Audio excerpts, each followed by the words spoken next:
Hi guys, welcome to my YouTube channel. आज हम part 2 करेंगे, why do we need parliament. तो हम पार्ट 1 पहले रिकैप कर लेते हैं, फिर पार्ट 2 कंटिन्यू करेंगे और उसका पार्ट 3 भी आएगा क्योंकि ये चैप्टर थोड़ा बड़ा है और हमारे लिए इम्पोर्टेंट भी है और मैं ज़्यादा बड़ी वीडियोज़ नहीं बनाती हूँ, तो इसी वजह से इसका पार्ट 3 भी आएगा। तो हम कंटिन्यू करते हैं, पहले पार्ट 1 रिकैप करते हैं फिर पार्ट 2 कंटिन्यू करते हैं। एलिमेंट्स ऑफ डेमोक्रेसी, पहले हमने क्या पढ़ा, जो पार्टिसिपेशन रहता है लोगों का वो बहुत इंपॉर्टेंट रहता है डिसीजन मेकिंग में, और सिटीजन्स का जो कंसेंट रहता है कि उनकी तरफ से क्या चीज़ चाहिए उनको, कैसा, मतलब उनका कंसेंट जो रहता है वो बहुत इंपॉर्टेंट रहता है डेमोक्रेसी के अंदर।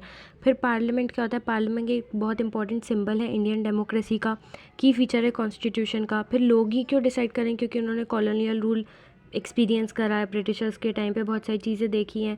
सो जब वो डिज़र्व करते हैं, जब फ्री इंडिया है तो ये क्लियर है कि सारे पर्सन्स एबल हैं कि वो पार्टिसिपेट करें, उन्हें राइट है।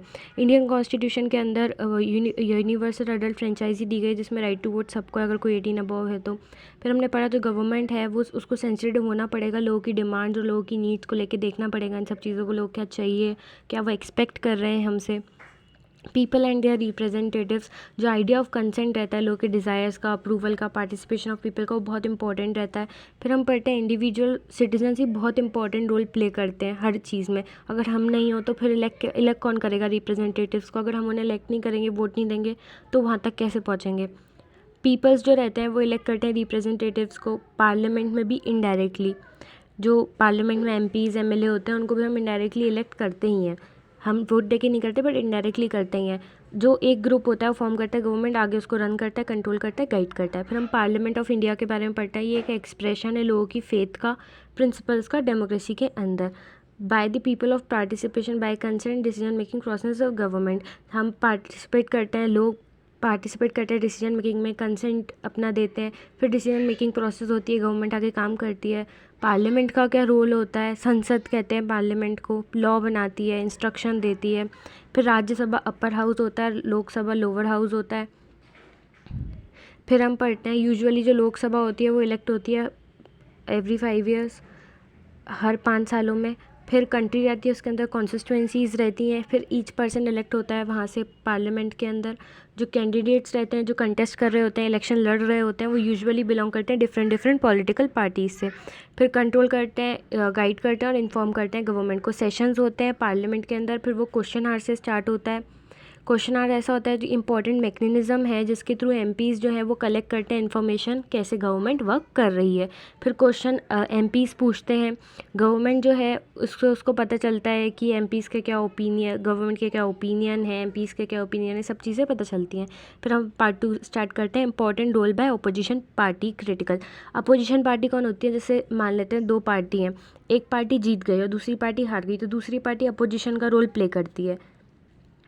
Highlight drawbacks in various policies and programs of the government, अगर कोई गवर्नमेंट कोई पॉलिसी बनाई, प्रोग्राम्स की, अगर उसमें कोई ड्रॉबैक आ रहा है उनको हाईलाइट करेगी, उनसे कुछ गलती हो रही है, उन्होंने बोला था वो नहीं कर रहे हैं, किसी पॉलिसी को अच्छे से इम्प्लीमेंट नहीं कर रहे हैं, कुछ भी उनसे उस प्रोग्राम या पॉलिसी में कुछ गलती हो रही है, तो उसको कौन देख रहा है, अपोजिशन पार्टी नोटिस कर रही है, हाईलाइट कर रही है। MPs as people representative have a central role in controlling and guiding the informing parliament. MPs जो रहते हैं एज अ लोगों के रिप्रेजेंटेटिव, उनके पास सेंट्रल रोल रहता है कंट्रोल और गाइड करने में और इन्फॉर्म करने में पार्लियामेंट को। Who are the people in parliament, parliament में कौन कौन लोग होते हैं, डिफरेंट बैकग्राउंड से होते हैं। Increase in political participation from the Dalit, backward class and minority, पहले क्या होता था कि ये जो दलित्स होते हैं, बैकवर्ड क्लासेस के एसटी एससी होते हैं, ट्राइबल लोग होते हैं, उनको पहले पार्लियामेंट में इतनी वो नहीं दी जाती थी, पार्टिसिपेशन नहीं दिया जाता था, इतनी सीट्स नहीं दी जाती थी, वुमेंस को भी नहीं दी जाती थी, बट 1/3 सीट तो वुमेन के लिए रिजर्व दिया। बाकी अब पार्टिसिपेशन भी बढ़ गया है, किसका, दलित्स का, बैकवर्ड कास्टिस का और माइनॉरिटीज़ का।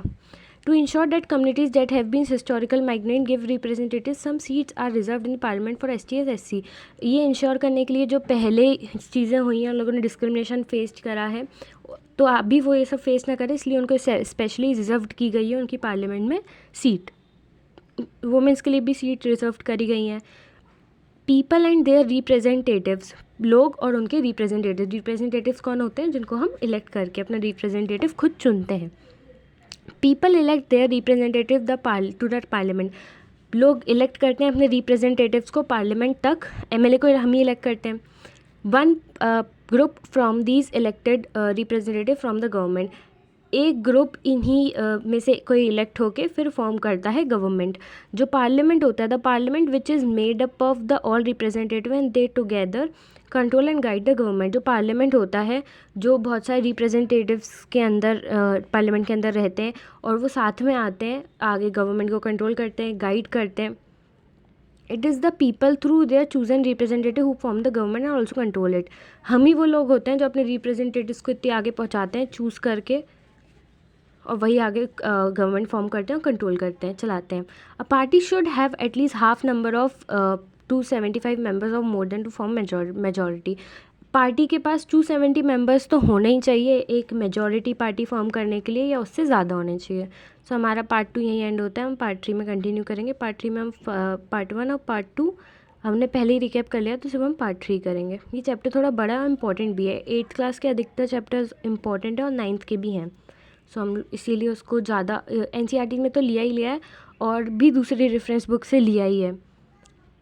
तो थैंक यू। अगर आपको वीडियो अच्छी लगी हो तो like comment subscribe my channel.